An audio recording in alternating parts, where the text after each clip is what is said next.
vakasora muturu havazivi uturu hwakatsvekwa mandiri. Mungamira yanyu muri general chiwenga muchisora muturu, but zoe kuti God has a purpose and God has given you life to do something good for the country, not to divide the people. Come on. Not to destroy the souls of the people. Yeah. Not to go and give statements and undermine one another. Yeah. We must all be united as a people. Yeah. Such a great country. Yeah. Our country is not poor, but with poor leadership. Dakupinda politics. Haingakupirika. Apostle kuti ndakogara. Makani kusatara zvepolitics but zvamu zvandibata zvinotisa ikoko.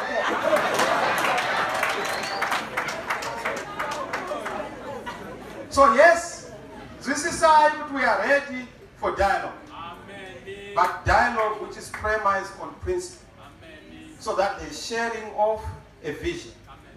So that we correct our past mistakes. Zvakaitika kugukura hundi zvinofana kugadzirwa.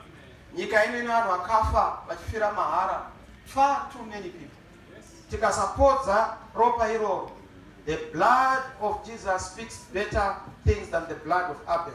Kureva kuti ropa rinotaura. Ropa renyika rakadeurwa pasapo rinofana kunyaradzwa. We must have a cleansing ceremony in this country to appease those who died for nothing. Kubva munguva yehondo, kugukura hundi, kupolitics dzenyika ino, we must have unity and peace to move our country forward. Thank you, Zimbabwe. Thank you, the Tsvangirai family, the Java family, the Mungwa family. May God bless you.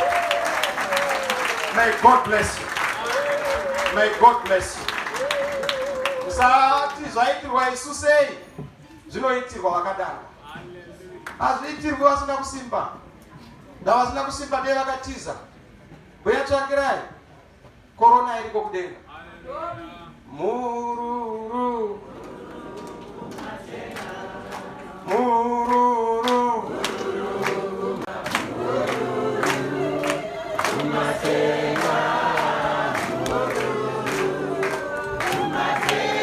Ona mururu.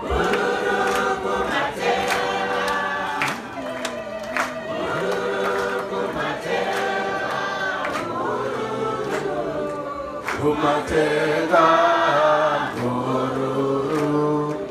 Kumatega